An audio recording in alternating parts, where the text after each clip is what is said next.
Good morning to all. Welcome to TSN school. हम पढ़ रहे हैं कक्षा 6 हिंदी व्याकरण का पाठ्यक्रम। आज हम आपकी पाठ्य पुस्तक पंखुड़ी से पाठ 13 पढ़ेंगे। पाठ 13 में आपको क्रिया, काल और वाच्य दिएंगे। इसके पिछले 2 भागों में हमने क्रिया और काल का अध्ययन किया। आज हम पढ़ेंगे वाच्य। सबसे पहले तो हमने क्रिया के बारे में पढ़ा था। क्रिया किसे कहते हैं? जिन शब्दों के द्वारा किसी कार्य के होने या करने का बोध हो उन्हें हम क्रिया कहते हैं। क्रिया कितने प्रकार की होती है? 2 प्रकार की। कर्म के आधार पर क्रिया 2 प्रकार की है, सकर्मक और अकर्मक। इसके बाद हमने काल का अध्ययन किया। काल की परिभाषा क्या है? क्रिया के जिस रूप से कार्य के होने के समय का बोध हो। अगर किसी क्रिया से हमें समय की जानकारी मिल रही हो तो वह काल कहलाता है। काल 3 प्रकार के होते हैं, वर्तमान काल, भूतकाल और भविष्यत काल। वर्तमान काल के भी भेद देखे थे, सामान्य वर्तमान काल, अपूर्ण वर्तमान काल और संदिग्ध वर्तमान काल। इसी प्रकार भूतकाल के कुछ भेद थे, सामान्य भूतकाल, आसन भूतकाल, पूर्ण भूतकाल, अपूर्ण भूतकाल और संदिग्ध भूतकाल और हेतुमद भूतकाल। इसी के बाद हमने भविष्यत काल के भी 2 भेद देखे, सामान्य भविष्यत काल और संभाव्य भविष्यत काल। वर्तमान काल जो समय चल रहा है, भूतकाल जो बीत गया है और भविष्यत काल आने वाले समय के कार्य के होने का बोध हो। इन सभी को हम काल कहते हैं। आज का हमारा विषय है वाच्य। वाच्य यानी voice, passive voice, active voice हमने पढ़े होंगे ना इंग्लिश में। उसी प्रकार हिंदी में भी होते हैं वाच्य यानी वॉइस। जिस क्रिया के द्वारा यह बोध हो कि क्रिया का मुख्य विषय कर्ता, कर्म या भाव है उसे वाच्य कहते हैं। मतलब क्रिया के द्वारा अगर हमें यह जानकारी मिल रही है कि क्रिया का मुख्य विषय क्या है, कर्ता है, कर्म है या भाव है, किससे बोध होगा? क्रिया से। कि क्रिया का सीधा असर कर्म पे पड़ रहा है, कर्ता पे पड़ रहा है या भाव पे पड़ रहा है, तो इन सबको हम क्या कहेंगे? वाच्य कहेंगे। देखिए यहाँ पर 3 उदाहरण दिए गए हैं। दिनेश अखबार पढ़ता है, दिनेश ने अखबार पढ़ा, दिनेश पढ़ता है। अब दिनेश अखबार पढ़ता है ना, क्रिया का सीधा असर कर्ता के अनुसार हो रहा है। दिनेश अखबार पढ़ता है, दिनेश ने अखबार पढ़ा, तो पढ़ा क्या पढ़ा? अखबार पढ़ा, तो एक कर्म के अनुसार है। और दिनेश पढ़ता है, क्रिया का असर किस पे पड़ रहा है? भाव के अनुसार, है ना। उपयुक्त जो ऊपर वाक्य दिए गए हैं इसमें पढ़ने की क्रिया करने वाले दिनेश की प्रधानता है। सबसे पहली बात तो कि यहाँ पर सबसे प्रमुख विषय क्या है? कर्ता दिनेश। दूसरे वाक्य में पढ़ने की क्रिया का विषय अखबार यानी कर्म को उभारा गया है। और तीसरे वाक्य में कार्य कर सकने की शक्ति और योग्यता, भाव की बात कही गई है। इसलिए कर्ता, कर्म एवं भाव की यह प्रधानता क्रिया के रूप में पता लगती है। मतलब क्रिया के आधार पर ही हम पता कर सकते हैं कि यह कौन सा वाच्य है। आया समझ में? अब वाच्य के 3 भेद हैं, कर्तृवाच्य वाच्य, कर्मवाच्य और भाववाच्य। सबसे पहले कर्तृवाच्य यानी एक्टिव वॉइस। जिन वाक्यों में क्रिया का मुख्य विषय कर्ता है उसे कर्तृवाच्य कहते हैं, है ना। जिन वाक्यों में क्रिया का मुख्य विषय कौन होता है? कर्ता होता है, उसे कर्तृवाच्य कहते हैं। कर्तृवाच्य में अकर्मक और सकर्मक दोनों में से कोई भी क्रिया हो सकती है। ठीक है, हमने क्रिया पढ़ी है ना, अकर्मक और सकर्मक क्रिया। तो अकर्मक में क्या कहा था कि सीधा असर कर्म पे ना पड़कर कर्ता पे पड़ता है ना। तो इसमें कर्तृवाच्य में अकर्मक और सकर्मक दोनों में से कोई भी क्रिया हो सकती है और क्रिया का लिंग और वचन कर्ता के अनुरूप होता है। जैसे अभिषेक पुस्तक पढ़ता है, नेहा चित्र बना रही है। अब रही है तो उसके आधार पर लिंग में परिवर्तन आ गया, है ना। अगर पुस्तक पढ़ते हैं, है ना, तो यहाँ पर वचन के आधार पर भी कर्ता के अनुरूप होता है ना। इसका मतलब क्या है कि क्रिया का जो लिंग है, वचन है, वो कर्ता के अनुरूप होगा। कर्ता एक वचन होगा तो वचन, कर्ता एक वचन होगा तो अपने आप ही क्रिया का जो रूप है वो एक वचन के रूप में आ जाएगा। अगर कर्ता बहुवचन है तो क्रिया का रूप भी बहुवचन के रूप में आएगा। क्लियर हुआ कि कर्तृवाच्य किसे कहते हैं? जिन वाक्यों में क्रिया का मुख्य विषय कर्ता होता है उसे कर्तृवाच्य कहते हैं। कर्तृवाच्य में अकर्मक और सकर्मक दोनों क्रियाएं हो सकती हैं। नेक्स्ट है आपका कर्मवाच्य यानी पैसिव वॉइस।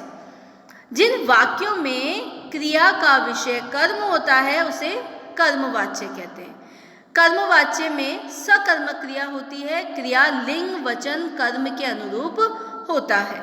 जैसे अभिषेक ने पुस्तक पढ़ी थी, नेहा ने चित्र बनाया था। अब यहाँ पर क्रिया का सीधा विषय किस पर जा रहा है? कर्म पर। अभिषेक ने क्या पढ़ा? पुस्तक पढ़ी। नेहा ने क्या बनाया? चित्र बनाया। यहाँ पर जो सकर्मक क्रिया है वो कर्मवाच्य में आएगी, क्योंकि सकर्मक का हमने जो की परिभाषा पढ़ी थी, सकर्मक की क्या पढ़ी थी कि कर्ता पे ना पढ़कर इसका सीधा असर किस पर पड़ता है? कर्म पे पड़ता है। आया समझ में? और कर्मवाच्य है तो यहाँ पर सकर्मक क्रिया की प्रधानता तो होगी ही, और क्रिया में लिंग वचन कर्म के अनुरूप होता है। क्लियर हुआ? इसके बाद देखिए भाववाच्य। भाववाच्य इम्पर्सनल वॉइस। जिन वाक्यों में क्रिया का मुख्य विषय भाव होता है उसे भाववाच्य कहते हैं। भाववाच्य में सदा अकर्मक क्रिया होती है, क्रिया सदा पुल्लिंग, अन्य पुरुष और एक वचन की होती है। अब क्रिया यहाँ पर कैसी होनी चाहिए? पुल्लिंग होनी चाहिए, अन्य पुरुष होनी चाहिए और एक वचन भी होनी चाहिए। और क्रिया का मुख्य विषय क्या होगा? भाव। पत्र भेज दिया गया था, कैदियों को छोड़ दिया गया था, मुझसे दौड़ा नहीं जाता। अब यहाँ पर सारी क्रियाएं कैसी है? एक वचन है, पुल्लिंग है, पत्र, कैदी, है ना? इस प्रकार यह भाववाच्य कहलाएगा। और यहाँ पर क्या होगा? सदा अकर्मक क्रियाएं ही होगी। वाच्य परिवर्तन कैसे कर सकते हैं? जैसे कृतिवाचक को कर्मवाच्य में कैसे परिवर्तित कर सकते हैं और कृतिवाच्य को भाववाच्य में कैसे परिवर्तित कर सकते हैं? कर्ता के साथ ने विभक्ति लगाकर वर्तमान काल की क्रिया को भूतकाल में बदल दिया जाता है। अगर हम कृतिवाचक को कर्मवाच्य में बदलेंगे तो कर्ता के साथ ने विभक्ति लगाएंगे और वर्तमान काल की क्रिया को भूतकाल में बदल देंगे। जैसे अमित पत्र लिखता है, अमित ने पत्र लिखा, ठीक है। अपूर्ण वर्तमान काल की क्रिया होने पर कर्ता के साथ से के द्वारा विभक्ति लगाकर क्रिया का लिंग कर्म के अनुरूप परिवर्तित कर दिया जाता है। लिंग के अनुरूप परिवर्तित करेंगे कैसे? जैसे सीता आम खा रही है तो सीता के द्वारा आम खाया गया, है ना। वर्तमान काल की क्रिया को हम किस में बदल देंगे? से या के द्वारा विभक्ति लगाकर हम लिंग कर्म के अनुरूप उसे परिवर्तित कर देंगे। कविता गीत गा रही है, कविता से गीत गाया जा रहा है। आया समझ में? इसके बाद कर्म के साथ लगी विभक्ति को हटाकर कर्ता के साथ द्वारा भी लगा दिया जाता है। जैसे दोहे की रचना कबीरदास जी ने की थी, तो दोहे कबीरदास जी द्वारा रचित है या कबीरदास जी द्वारा दोहे रचित है, ठीक है। या तो क्या है, दोहे कबीरदास जी द्वारा रचित है या कबीरदास जी द्वारा रचित दोहे हैं। किसी प्रकार से हम कर्म के साथ लगी विभक्ति को हटाकर कर्ता के साथ क्या लगा देंगे? द्वारा लगा देंगे, तो हम कृतिवाचक से उसे कर्मवाच्य में परिवर्तित कर सकते हैं। इसी प्रकार कृतिवाचक से भाववाचक कैसे बनाया जा सकता है? कर्ता के साथ से विभक्ति लगाकर क्रिया में जाता या गया जोड़ दिया जाता है। लेकिन आपको ये भी ध्यान रखना है कि भाववाचक में क्रिया अकर्मक, एक वचन और पुल्लिंग होगी। आया समझ में? आपको इतना नहीं, सिर्फ आपको ये ध्यान रखना वाच्य कितने प्रकार के होते हैं, वाच्य की परिभाषा क्या होती है और कृतिवाचक, भाववाचक और कर्मवाच्य किसे कहते हैं। ये परिवर्तित करने का जो रूप है वो हम आगे की क्लास में बहुत गहनता से अध्ययन करेंगे।